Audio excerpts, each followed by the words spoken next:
Hello, church. This is such a joy for me to share God's word this morning with you. And I consider this as a real privilege. And this morning, I want to share with you about a prophetic call. You might be thinking, what is this prophetic call? I'm going to remind of what God has already actually reminded our church. This morning, I want to start this sermon with the verse that is found in Acts chapter 17, verse 30.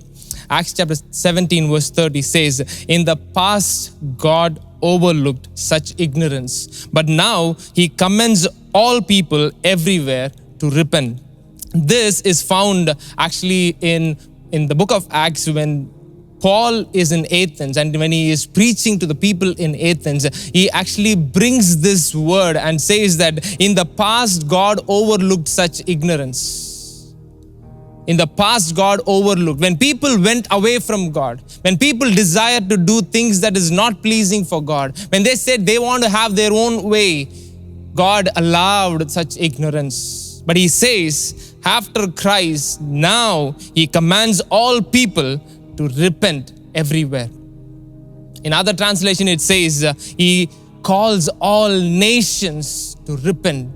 In fact, the word he uses is he commands. This is a season that God is calling all nations to come back to Him. This is the time that nations are actually turning back to God. There is going to be a great move of the Spirit across the world during this season. As we are going through very tough situations in our very own homes, in our lives, in our streets, in our city, and in everywhere, we see situations are not easy. But during this season, God is going to move so powerfully in the coming days. And today, you might be thinking, before God moves in the world, He wants to actually prepare His church to be ready for the move. To be ready for the move. That's why even though this verse talks about people, those who do not know God, but this morning it is sometime right to even with believers, because we are not knowing God's ways. God is calling us to come back to Him and His ways. He's asking us to get back to Christ and His ways. Many times we know Christ, but we do not know His ways. People sometimes come to Christ and go on their own ways and live as they want to live. Today, God is calling every individual, every family, every church to come back to Him and His way. This is the call of God this morning, church. This is the call of God. God wants every individual, everyone who follows Him, every home, every church to get back to Him and His way, returning to Christ and His way. In John chapter 14 verse 6, as you all know, Jesus proclaimed, "I am the way." In the book of Acts, it is being recorded again and again that the people of the early church were called the people of the way. We need to understand, getting back to Christ is not just getting back to know Him, but also to walk in His ways. This morning, that is the call that God wants to proclaim over His people and say, come back to me. Come back to this way that I have set before you. This is what God is doing. From centuries together, when the church moved away from the plans of God, when the church moved away from His way, God used His people. God used His people as prophets to get them back to His way. Get them back to His way. Now He is calling everyone to come back to Him. Today you might be thinking, why I am calling this as a prophetic call? Because today prophecy is redefined. In 21st century, prophecy is all about decoding and calculating about the future events. Prophecy is all about telling what is going to happen and creating a sensation and everybody watching and listening. But that is not the way God used the prophets in the Old Testament. God used His prophets to remind of God's ways and get them back to His ways. God used His prophets who knew the heart of God, prophets who knew the way of God, reminded God's people whenever they went away from the plan of God, God used His people to bring them back to his way. This morning, the call is for us to get back to him and his ways. Through centuries, God has been doing this globally. Through centuries, we could see in the early church period, for the first 3 centuries, this was kept intact and they were walking in the way of God, and slowly the church diverted and church actually drifted away from the plan and the way of God. And God used his people, his leaders, to bring the church back. He is perfecting the church in every generation. And today, God is calling us back. He's moving globally. The Spirit of God is moving globally for us to get back to his ways. We could see that it happened in every century. I just want to remind of what we have been impacted with. I would like to recall Jeff Reed and his city church at Ames, Des Moines. They understood this call and responded in the late 70s. And they started to move in this direction. In the same way, in the current century that we are in, we as a church in 2009, God led us. We as a church started to move in that direction. We as a church started to hear the voice of God and move into his ways. He wants us to spread across the city. He wants us to plant churches which are relational communities. God used Pastor Chadwick to proclaim this. And we have been actually proclaiming this in the last 10 years. That we have to build bonds. We have to build communities, a storehouse of God's word, because there is a famine coming. That's why I said this is a reminder of what God has already told our church. But I want to tell you this morning, God is giving this season for us to once again get back to him, get back to his ways. That is the call. God is using key leaders to do this globally. And today, what is the response that we are going to do? What is the response that we are going to give? How can we get back to Christ and his way? Jeff Reed quotes this as getting back to the way of Christ and his apostles. Getting back to the way of Christ and his apostles. Why it is important? Because Christ gave this, his word, his plan to the apostles, and the apostles delivered it to the church. If we need to get back, we need to get back to what the apostles have done in the scriptures, to learn and follow it in our time. This was the way Christ intended his church to be, and it was for the first 3 centuries. Slowly churches moved away, as I told earlier. They were moving away from the plan of God, but now God is actually calling everyone. He wants to develop mature relational communities. If we need to get back to the way of Christ and his apostles, we need to shift 4 fundamental elements. We need to shift ourselves into these 4 fundamental elements that I'm going to share with you this morning. 4 things that each and every one of us, we need to shift back to. The 4 fundamental elements that we need to return. If we need to return to the way of Christ and his apostles, we need to return to these 4 fundamental elements. The first thing I want to share with you is that we need to get back to his gospel. The first thing that we need to do, we need to get back to his gospel. The whole gospel, I'm going to say it as whole gospel. Why? Because today the gospel is actually fragmented.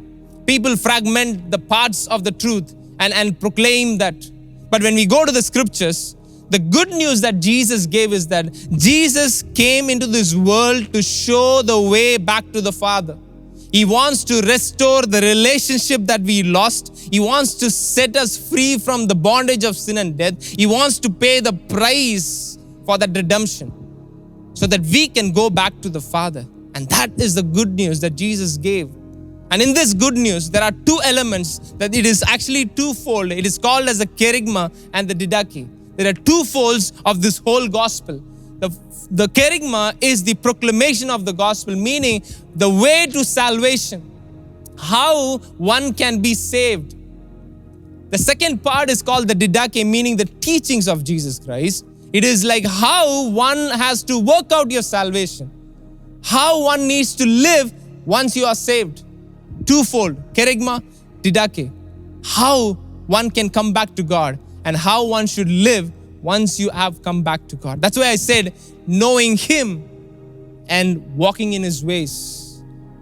The kerygma is being proclaimed. When we go to the scriptures, we see there is an account of the kerygma. If you see Peter proclaims in Acts chapter 2 at the Pentecost. He proclaims the kerygma in Acts chapter 3 in the Solomon's colonnade. He does that in Acts chapter 4 before the Sanhedrin. In Acts chapter 10 in Cornelius' house. Similarly, Stephen proclaims this kerygma in Acts chapter 7. And Philip does that in Acts chapter 8. And Paul in his missionary journey, if you go to Acts chapter 13, he actually proclaims this kerygma. The way to get back to God. The pure gospel, the truth that is being declared. The apostles proclaimed the kerygma very, very clear. They actually proclaimed the life, the death, his resurrection, his witness, his ascension, and his return. And anyone believes in this Jesus and his work on the cross will receive the forgiveness of their sins. We need to understand it is a time to eradicate every false good news in our city. It is a time to eradicate every false belief that is in our lives. It is a time to get back to the true gospel. Because today, gospel is about, coming to Christ is about how I can be successful in my life. For this life, Jesus actually came to give us eternal life. To take us to the eternal life. That is his true gospel. But today, we are actually trying to take Christian principles and try to be successful in this world. Paul, once when he is writing, he says, if you are coming to Christ just for this life, oh, how pity you are. You have to be pitied the most. I want you to understand, this is the time that we, as individuals, churches, families, have to get back to the true gospel. Restoring that relationship that was lost in the garden. Christ came to restore that relationship. He didn't come to establish a religion. He came to restore the relationship that was lost earlier. He came to restore that. And this is the time, if you have been struggling with your relationship with God, this is the time that you get back to him. This is the time that you go into his presence. You understand his truth and you put your faith in God. And he is calling his churches to get back to this true gospel. The second thing, the fundamental shift that we need to do is we need to get back to his teachings. The sound doctrine, the sound deposit. His teachings. Didache, it is called the Didache, the teachings of Jesus Christ. How you need to work out your salvation. How you need to live once you come to Christ. In the early times, the teachings of Jesus Christ were not separated from the proclamation of the good news. If anyone receives the good news, they were immediately led into a commitment of water baptism and immediately being added to a church community where he is practicing the teaching, where he was taught the teaching, and they nurture the person to grow in God. But today we see the tendency of fragmenting this gospel, fragmenting the way to come to God and to live for God. It has been divided. When we divide this, so many unwanted teaching comes into the picture. If you see, I want you to carefully listen to this. Salvation comes with no cost. Salvation is a free gift that God gives to us. But I want you to clearly understand, discipleship comes with a cost. When we mix this together, when we say that I can just live however I want to live, I need not have to work out my salvation because I know Jesus. Now I am saved. I can go to heaven. I want to tell you, that is not the way God wanted us to live. He wants us to walk in his ways. This is a time we need to understand.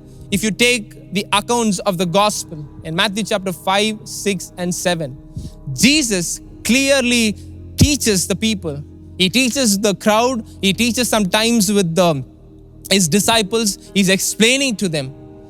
Jesus gave a set of teaching to the apostles, and the apostles handed it over to the churches. In Matthew 5, 6, and 7, Matthew puts together all the teachings of Jesus Christ, and he talks about all of it. He talks about the Beatitudes. He talks about every issue, how you need to handle issue of adultery, issue of unforgiveness, judging. He talks about how you need to pray, and he teaches everything, the philosophies. And then at the end, he finishes with this particular passage. Matthew chapter 7, verse 24. Anyone who hears my teaching and put this into practice is like a wise man who builds his house on the rock. All the teaching that he taught. And he says, if anyone puts this into practice, is like a wise man. Anyone who hears these words but doesn't put into practice is like an unwise man building his house on the sinking soil. I want you to understand, if you have come to Christ, it is important that you hold on to the teachings. You learn the teachings of Jesus Christ and you follow the teachings of Jesus Christ. That is walking in his ways. Salvation comes with no cost, but discipleship comes with a cost, and Jesus is calling you. We need to understand that the teachings of Jesus is found in the gospel accounts when Jesus taught everyone. At the same time, when the practical application and issues that are coming when they are practicing this teaching are addressed by the apostles in their letters. That's why these two are not different. These two are not different. We need to learn and we need to start to practice. The third important fundamental shift that we need to make is get back to his plan, is the church. Getting back to his plan. Many times we don't understand what God is doing. If we understand the big picture that God has, then the plans for our lives becomes very clear. Plans for our lives become very planned by God. We can understand that. We can understand what I am called to do. If we don't understand the big picture that God is doing, then we will not be able to clearly understand what God wants us to do in and through our lives. When we see Jesus declared that he is going to build his church, his family, the community of believers, the church. Jesus declares in Matthew chapter 16, verse 8, I will build my church and the gates of hell will not prevail against it. The community is of people who believe in him, who will do the will of the Father. They are a visible relational community with God and with each other. They are a visible relational community. There is a relationship with God and with the people of God. Living and such visible communities is what God is planning to build across the globe. If you understand the history, if you see from the first coming to the second coming of Christ, God is trying to build his church in every generation. And we are living in a window. We are living in a timeline. This plan is bigger and we are actually part of that plan. And if we understand the big picture, then it will be easier for us to live our lives according to the big plan that God has. If we miss out this big picture, then we will be doing something for Jesus. But that's not what he wants. He is planning to build his community. He is actually perfecting and carrying his church from generation to generation till he's going to come back. He's going to do that. He's building his people. He's building his church. When I say church, I'm not talking about the organization or anything else. I'm talking about people who are believing in him. I'm doing the will of the Father. A community where everybody is involved. This community has everyone in it. This community is about no Jew, no Gentile. Any people, any color, any creed, any background. Everybody is part of it. Haves and have-nots. Everybody is part of this family. And he says, those who believe in me and do the will of the Father. Matthew 12, verse 48 and 49. In the book of Ephesians, we clearly see Paul explaining the master plan of God. He says that how God used Abraham and his family in the Old Testament to fulfill his purposes. Now God is building a new family, a new humanity. In Ephesians chapter 2 verse 15, he talks about that how he is building a new humanity. In this new humanity, everybody is involved because of the finished work of Christ on the cross. Everybody is included. Anybody, everywhere can come to Christ and be part of his family. Be part of his family. One new humanity. And this one new humanity, this family that God is building is his church. And he explains that through this church, I'm going to reveal my manifold wisdom to everyone. Church, I want you to understand, this is a season for all denominational barriers to be broken. This is the season where there will be no difference in any of the believers. Everybody will be together, everybody coming together, holding on to that one true gospel, holding on to his teaching, holding on to his plan, that all of us working together. God wants to destroy those barriers and he wants to build beautiful communities. He wants to see beautiful communities built beyond the denominational, linguistic, cross-cultural, whatever barriers. He wants to break all of that and build his church. He wants to build one church, his church, across the globe, who would witness him to the watching world.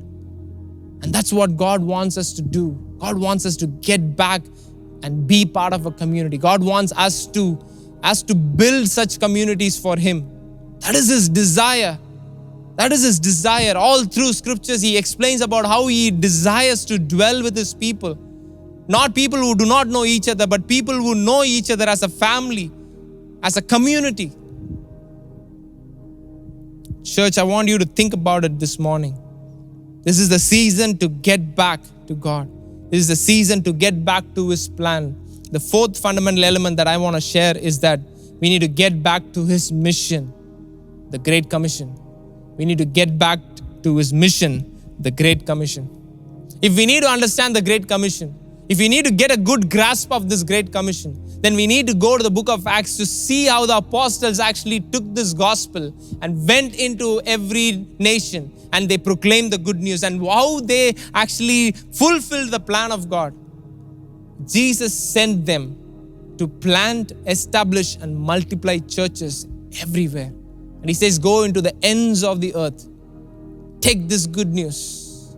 Take this good news. If you compare the Great Commission with the work of Paul, because we cannot eliminate Paul and his work when it comes to understanding the Great Commission, how it was fulfilled in the first century.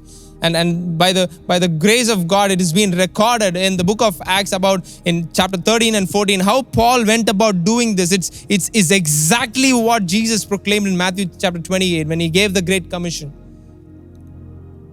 They go and make disciples of all nations. They went into strategic cities to all nations to evangelize by proclaiming the gospel. Jesus says, baptize them in the name of the Father, Son, and the Holy Spirit. They gathered the believers who responded positively and formed them the local church through the gateway of waters of baptism. Teach all I have taught you, Jesus said. They established the church community in the teaching, the didache that we were discussing. Make sure that they observe it. The apostles appointed elders to shepherd, to lead the community. They regularly encouraged them, revisited them. They helped them in that path. They nurtured them. And they get back to the church from where they went. And they reported all that the Lord has done. We need to understand this commission is given to each and every one of us. It is not for very few. It is for each and every one of us to witness Jesus through our lives. Right now, today, what God is doing in our lives, God wants us to witness this to the people around us. To the people around us, those who are in need, those who do not know God. I want to tell you, this Great Commission is not just given to the apostles, it's given to the church, which was led by the apostles. I want to tell you, church, we need to get back to these four fundamental elements if we need to get back to Christ and his way. The gospel, the teaching, the plan of God, that is the church, and the mission of God, that is the Great Commission. Every one of us, we cannot replace this with any spiritual activities. We have to do this through our lives. Finally, church, this is what God wants us to do, to go and plant, establish, and multiply churches. This morning, I want to tell you, God is going to move so powerfully in our city, beyond our city. And we as a church, we have been doing this already. But I want to welcome those who are not yet part of this community to come, join. This is your time. This is your time to get back to God and his ways. Come and join us as we move forward. There's going to be a next great move of God that's going to happen in our city. It's going to happen in our nation. And God wants his people to be ready for it. And He's calling each and every one of us to get ready for this move. I've been praying to see, God, will I see a revival in my lifetime? Will I see a great awakening will happen in my lifetime? I want to tell you, church, if we as every individual, every family, every church, break all of this barriers, the baggages that we were carrying, and get back to His ways, get back to Him and His ways, I want to tell you, revival will hit the cities of Chennai, the cities of this nation. It will hit every nation. The question is, are we ready? Are we ready this morning? Are we ready to surrender our lives? I know as we are in the lockdown period, as we are going through a lot of things, there are so many things happening. I want to tell you, keep your eyes fixed on Christ. He is working in you, preparing you for the next great move that He's going to do in this city. Will you close your eyes with me and pray this morning? Father, we come before you. We believe, oh Father God, that you are Master, a God who is working in and through us, Father God. Lord, we as a church want to surrender ourselves once again into your hands, oh Master God, that we believe, Father, that you are working in us like a potter. You are working in each and every one of our lives. Father, forgive our ways. Your word says you are commanding everybody to repent and come back to you.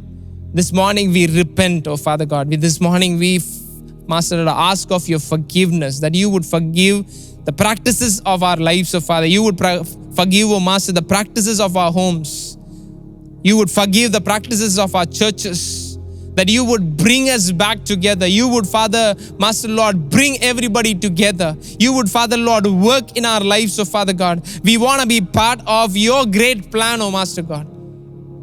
We want to fulfill your purposes in and through our lives, oh Master God. I pray, Father, everyone, those who are, Father, Lord, Master, looking up to you this morning, I pray that you would fill them with your Spirit. You would touch them, Father. You would, Father, strengthen them. Lord, I pray every discouragement in the Spirit be removed in the name of Jesus. Every tiredness, Father, weariness in our soul be removed in the name of Jesus.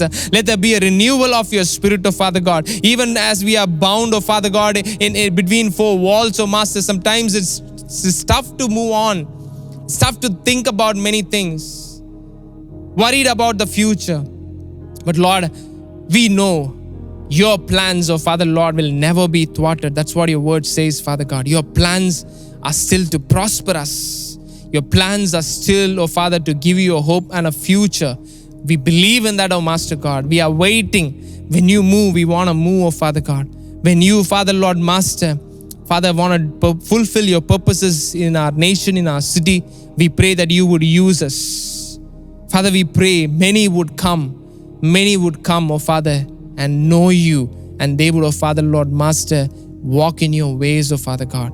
Yes, Master God. Father, we pray, Father, that you would stir our churches this morning, oh Father God, and you would bless us, oh Master God. In Jesus' mighty name we pray.